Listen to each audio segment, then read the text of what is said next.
Assalamu alaykum hurmatli televizor ko'ruvchilar. Dunya Uyghur Qurultiyi to'g'ri televiziyasi kündəlik xəvərlər proqramımızga xoş gəldinglar. Mən Hidayət Musacan. Bugün 6 ayının 28 günü düşənbə. Həmmənlərə şu vaxt xeyirlik bolsun. Əziz görürmənlər, tövəndə diqqətinizlər bugünkü xəvərlər proqramımızın təfsilatında bolsun.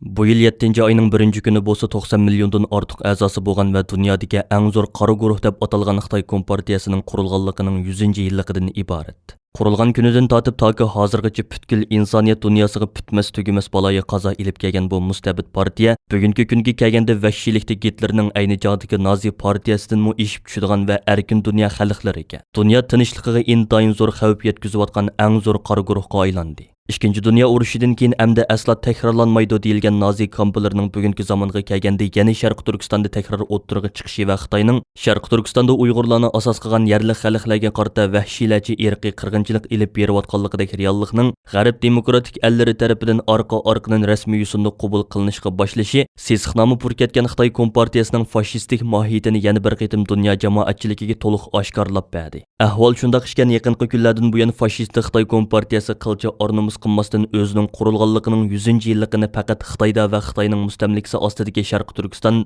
Tibet qatorliq rayonlarda emas, hatto chet ellarda nihoyatda zo'r dog'dug'a va hasham bilan xotirlab kelmoqda. Növbətdə Sharq Turkistonning butun ziminida qushlarning xushmon sayrashlarining o'rnini kishini saskandiradigan Jongo Kompartiyasi bo'lmagan bo'lsa, yangi Jongo bo'lmagan bo'ladi degan tetiqsiz naqshining vahimlik sadosi egalladi. Xitoyning butun axborot vositalarida vatan ichidagi qarindoshlarimizning o'zlariga shumliq va baxtsizlik ilib kelgan bu tetiqsiz naqshini majburiy etkizayotganligi haqidagi ichinishli ko'rinishlarni har kuni ko'rib turyapmiz.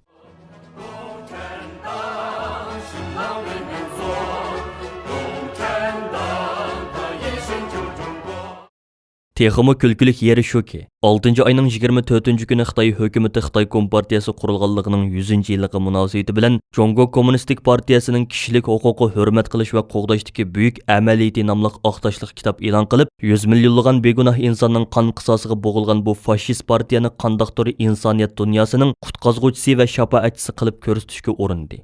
Yaqinqi mezgillardan buyon chet el matbuotlarida va xalqaro munbarlarda Xitoy Kompartiyasining yuqorqidagi saxta tashviqotlarga qarshi raddiyalar va Xitoy Kompartiyasining jinoiy qilmishlari fosh qilingan maqola va analizlar ro'shan holda kuchayib bormoqda.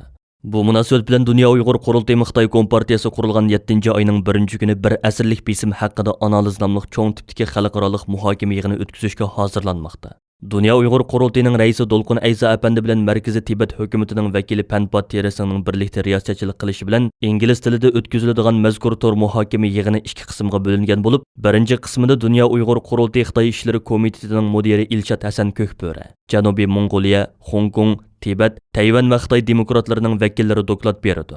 Yig'inning ikkinchi qismida bo'lsa Yevropa parlamentining a'zolaridan Raphael Glucksmann, Engin Eroglu, Belgiya parlamentining a'zosi Samuel Kogulati, Angliya parlamentining a'zolaridan Nusrat G'ani va Norman Bekir, Litva parlamentining a'zosi Doili Sakalina qatorliq yuqori darajalik siyosiy arboblar doklad berdi. 1 iyul kuni Berlin vaqti tushdan keyin soat 16 da boshlanadigan bu qitimqi muhokama yig'inida Xitoy Kompartiyasi qurilgan 100 yildan buyon uning insoniyatga keltirgan baloyi qazolari, navbatda dunyo tinchligiga silayotgan tahditlari, bo'libmi Xitoy Kompartiyasining Sharq Turkistonni ishg'ol qilgan 1949-yildan buyon Sharq Turkiston xalqiga yurgizayotgan zulm va turli bostirish siyosatlari. Bu xil bostirish siyosatlarning uzluksiz kuchayib bugun rasmiy bir irqiy qirg'inchilikqa aylanish jarayoni. Xitoy Kompartiyasining Tibet, Janubiy Mongoliya va Hong Kong xalqlariga qarata yurgizayotgan bostirish siyosatlari, Tayvan xalqiga qaratib kelgan tahdidlari, Xitoy Kompartiyasining fashistik mohiyati qatorliq nihoyatda keng mazmunlarda tafsiliy muhokama ilib beriladi.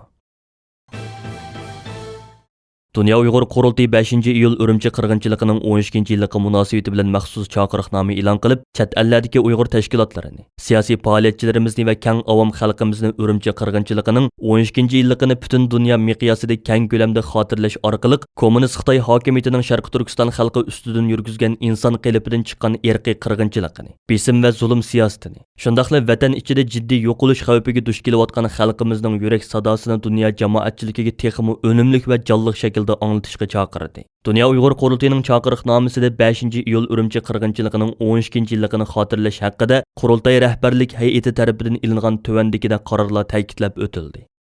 1. Urumchi qirg'inchiligining 12-yilligi munosabati bilan Birlashgan Davlatlar Tashkiloti Kishilik huquq komitetiga Yevropa va Amerika parlamentlariga, shundaqla har qaysi xalqaro kishilik huquq tashkilotlariga DUQ nomidan Xitoyning Uyg'urlarga qarata yurgizayotgan irqiy qirg'inchiligi, zulm va besim siyosati fosh qilingan mazmunda norozilik maktubi yo'llanadi. Ikkinchi, har qaysi allarda faoliyat ilib berayotgan tashkilotlarimiz va siyosiy faoliyatchilarimizning Urumchi qirg'inchiligining 12-yilligi munosabati bilan o'zdiri turishliq davlatlarning hukumat va parlamentlariga, shundaqla o'zdiri turishliq davlatlarda faoliyat ilib berayotgan har qaysi kishilik huquq tashkilotlari va ommaviy tashkilotlarga mustabid Xitoy hokimiyatining xalqimiz ustidan yurgizayotgan irqiy qirg'inchiliklari fosh qilingan norozilik maktubi yo'llashini iltimos qilamiz.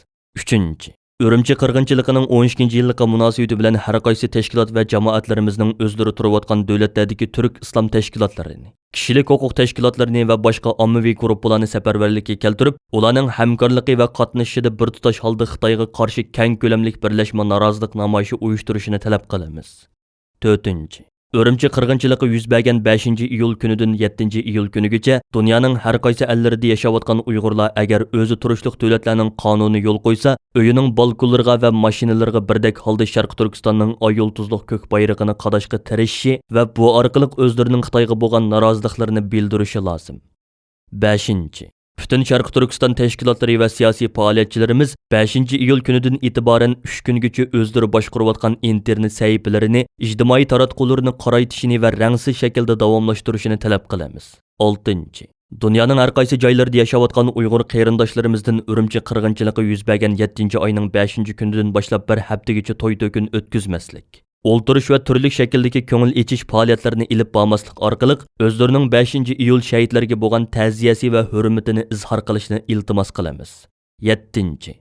DUQ diniy ishlar komitetining bir tutash tashkillashi ostida 5-iyul kuni dunyoning har qaysi ellarida bir tutash holda 5-iyul shahidlarini yod etish, ularning ruhi uchun nazar chiroq va duo tadbir faoliyatlarini uyushtirish lozim. Bo'libmi namoyish qilish imkoniyati bo'lmagan davlatlardagi tashkilotlarimiz va siyosiy faoliyatchilarimiz bu faoliyatga alohida ahamiyat berishi, hozirdan e'tiboran buning tayyorlik xizmatlarini jiddiy boshlashi lozim. 8. DUQ markaziy organi va DUQ tarkibidagi tashkilotlar o'zlari bilan yaqin munosabatda bo'lgan chet ellik jurnalist va muxbirlarni safarbarlikka keltirib, 5-iyul Urumchi qirg'inchiligining 12-yilligi munosabati bilan asosli chet el matbuotlarida maxsus xabar maqolalar va huzurlarning e'lon qilinishini qo'lga keltirish. Hozirdan boshlab ularni turli material manbalari bilan ta'minlashga kafolatlik qilish lozim. Dunya Uyghur Qurultiyi 5-iyul Urumchi qirg'inchiligining maydonga kelishiga bevosita sabab bo'lgan 26-iyun Shaugan voqeasining 12-yilligi munosabati bilan e'lon qilgan doklad xarakterlik axborotida Shaugan voqeasi mustabid Xitoy hokimiyatining Uyg'ur xalqiga qaratgan irqiy kamsitish siyosatining bevosita mahsulidan iborat deb ko'rsatdi. Qurultayning mazkur axborotida Shaugan voqeasining orqa ko'rinishi va umumiy jarayoni nihoyatda tafsiliy o'rin olgan bo'lib, axborotning beshida mundaq deb ko'rsatilgan. Sesxnamı dunyoga pur ketgan Shaugandagi 10 minglagan eriqchi Xitoyning 2009-yili 6-oyning 26-kuni bu shahardagi bir o'yinchoq zavodiga Qashqarning Koni shahar, ya'ni To'qqizaq noyasidan majburiy ishlamchilikka ilib kelingan bechora Uyg'ur dehqonlariga xuddi g'aljir ishlardek hujum qilib, bir qism Uyg'ur dehqonlarining echinishlik holda o'lishini va eg'ir yarador bo'lishini keltirib chiqarishi Urumchidagi Uyg'ur xalqining savrining teshishiga bevosita sababchi bo'lgan asosli omillarning biri edi. Qurultayning axborotida yana mundaq deyilgan: Shaugan voqeasidan keyin xalqaro kishilik huquq tashkilotlari va Dunya Uyg'ur Qurultiyi tarafidan e'lon qilingan axborot va bayonlarning hammasida Xitoy hokimiyatidan Uyg'urlarni Xitoy o'lkalariga majburiy ishlamchilikka yo'tkazish siyosatidan voz kechish, Shaugandagi irqiy hujumga uchragan to'qqizaqliq dehqonlarni darhol bexatar holda asli yurtiga qaytarish, Uyg'ur dehqonlarining o'lishiga sababchi bo'lgan eriqchi Xitoylarni qonun bo'yicha jazolash jiddiy talab qilingan bo'lsa-mu, ammo Xitoy hukumatı bu haqqoniy talablarga aslo quloq solgani yo'q. Qurultayning axborotida yana mundaq deyilgan: Shaugan voqeasi hargizmi Xitoy hokimiyatining bayon qilganidek odatdagi bir ijtimoiy majro emas. Uning cho'nqur siyosiy orqa ko'rinishi bor. Shaugan voqeasi Xitoy hokimiyatining uzun yillardan buyon Uyg'urlarga qaratib kelgan irqiy ayrimchilik va irqiy kamsitish siyosatining bevosita mahsuli. Shaugandagi Xitoylarning bu shaharga Uyg'ur ishchilar yo'tkab kelingan kundan e'tiboran ularga nafrat va o'shmanlik tuyg'usi bilan muomala qilishi, butun Xitoy miqyosida Uyg'urlarga qarshi shakllantirilgan dushmanlik tuyg'usining bevosita natijasidan iborat. Dunya Uyg'ur Qurultiyining Yevropadagi siyosiy xizmatlarga mas'ul alohida vakili va Yevropa Sharq Turkiston birligining raisi. Uzun yillik fidokor siyosiy faoliyatchilarimizdan Asqarjon apandim Germaniya Bavariya o'lkalik parlamentining 2020-yillik asosiy qonun medaliga erishgan va koronavirusi sababidan mukofot tarqatish murosimi bir qancha qitim kechiktirilgan edi. 6 ayning 25 kuni Bavariya o'lkalik parlament binosida o'tkazilgan ko'rkamlik bir murosim bilan asosiy qonun medali Bavariya o'lkalik parlamentining raisi Elsiya Agner tarafidan Asqarjon apandimga bevosita taqdim qilindi. Medal tarqitish murosimiga Germaniya Sosyal Demokrat partiyasining Bavariya parlamentidagi guruh raisi Markus Rechisi qatorliq ba'zi parlament a'zolari ishtirok qilib Asqarjon apandimni muboraklashdi. Bu munosabat bilan Dunya Uyghur Qurultiyining raisi Dolqun Aysa apandi va Qurultiyi rahbarlari Asqarjon apandimni qizg'in tabriklash bilan birga Asqarjon apandimning Bavariya parlamentining 2020-yillik asosiy qonun medaliga loyiq ko'rilishining butun Sharq Turkiston xalqi uchun bir sharaf ekanligini bildirishdi. Asqarjon apandi bu vaqtda qilgan so'zida bu sharaf medalining faqat o'zi uchunla emas, balki mustabid kommunist Xitoy hokimiyatining jiddiy irqiy yo'qitishiga duchor bo'layotgan vatan ichidagi butun xalqimizga, shundaqla muhojiratdagi xalqimizga berilgan bir tasalli mukofoti ekanligini bildirdi.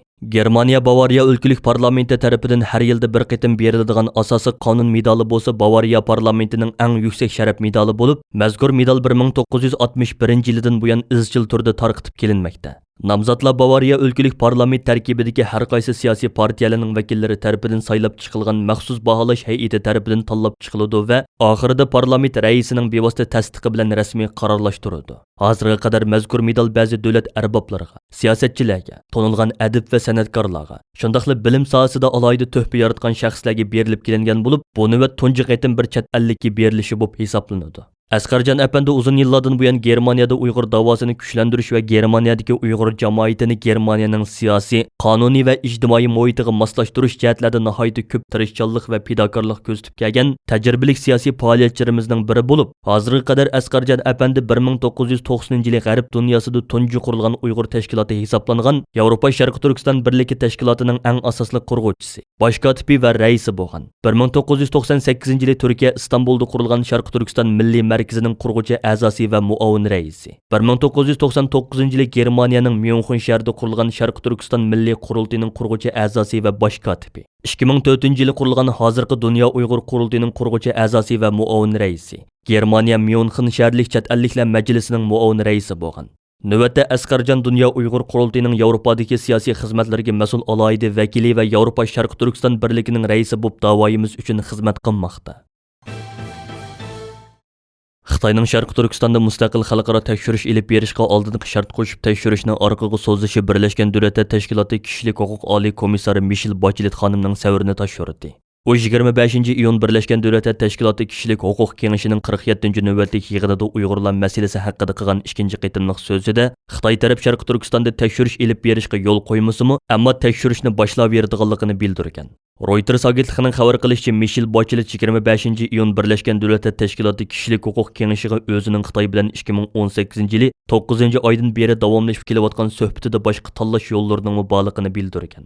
U bu jarayonda Oliy komissariat ishxonasi Xinjiangdagi kishilik huquq tafsandichiligini analiz qilish va baholashni davomli cho'nqurlashtiradi degan. Bacheletning tekshirmoqchi bo'lgan aloqador davlat qabul qilmasimi yoki kishilik huquq kengashining qarorisizmi yiroqdan guvohlik elish va dalil to'plash huquqi bor ekan. Kishilik huquq tashkilotlari uning Uyg'urlar masalasida bu huquqini ishlatishni talab qilib kelgan. Reuters agentligining bildirishicha, kishilik huquqni kuzatish tashkilotining ijroiya direktori Kennis Rod Birlashgan Davlatlar Tashkilotining hozirga qadar Sharq Turkistonda bo'layotgan ishlarni baholab boqmaganligini bildirib, Beijing rad qilganligi uchun biz o'z oldimizga baholab chiqishimiz kerak degan. 21-iyun kuni Birlashgan Davlatlar Tashkiloti kishilik huquq oliy komissari Michel Bachelet xonim Birlashgan Davlatlar Tashkiloti yig'inida qilgan so'zida o'zining bu yil Sharq Turkistonni o'z ichiga olgan Xitoy ziyoratida bo'lishni, Uyg'urlarga qaratilgan eg'ir bostirishga doir dokladlarni naq maydonda erkin tekshirishni umid qiladiganligini aytgan. Buningga masalda 22-iyun kuni Kanadaning Birlashgan Davlatlar Tashkilotida turishliq bosh elchisi Leslie Nortonning boshlamchiligida 44 davlat birlashma bayonot e'lon qilib, Birlashgan Davlatlar Tashkilotidan Xitoy hokimiyatining Uyg'urlarga yurgizayotgan eg'ir bostirishni tekshirish uchun mustaqil bir o'mak avatishni talab qilgan edi. CNN xabar to'ri 25-iyundagi xabarda Sharq Turkistonda turmush sistemasining 2016-yildan keyin shiddatli kengayganligi va qamoq jazolarining texmi uzarganligiga doir dalillarni oshkorladi. CNNning bildirishicha 25 million nopusliq bu rayonda 2016-yildan 2018-yilgacha bo'lgan oralikda 250 mingdan ortiq odam qamoqqa hukm qilingan. Xəvərdə 2014 yılı Şərqi Türkistanda 21 min adamның qamoqqa hüküm qilinganlığı. Biroq bu sonning 2018 yilning o'zida 133.200 ga yetib, necha qatlanib ketganligini bildirgan. Xəbərdə qayd qilishicha bu mezgil ichida qamoqqa hüküm qilinganlarning soni shiddatli ko'payib qolmay, balki yana qamoq jazolarining muddati ortgan. CNN'ning Şinjan statistikasi yilnomasidan naql keltirishcha 2017 yili qamoqqa hukm qilinganlarning 87% 5 yillikdan yuqori kesilgan bo'lib, bu 2016 yilqidan 27% ortgan. Xabarda kishilik huquq tashkilotlarining qamoq jazosi muddatining shiddatli ortishi Xitoy hukumatining bu rayondagi bostirishining chekidan oshganligini ko'rsatdi deb qaraydiganligini aytgan. Xabarda kishilik huquq tashkilotlarining qamoq jazosi muddatining shiddatli ortishi Xitoy hukumatining bu rayondagi bostirishining chekidan oshganligini ko'rsatdi deb qaraydiganligi aytilgan. Xabarda yana Sharq Turkistondagi Xitoy doiralarining 2018 yildan boshlab turma sonliq ma'lumotlarni e'lon qilishni to'xtatib, 2018 yildan keyingi sonliq ma'lumotni maxfiy tutishga boshlaganligi, kishilik huquq faoliyatlarining bu ahvol nima ishlar bo'layotganligining aniq ifodasi deb ko'rsatganligi ta'kidlangan.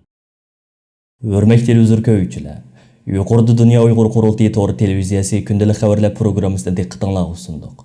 Keyin qaytama pirugrammimizni ko'rishaylik. Ko'rishgacha omon bo'lgaysizlar. Xayr xo'sh.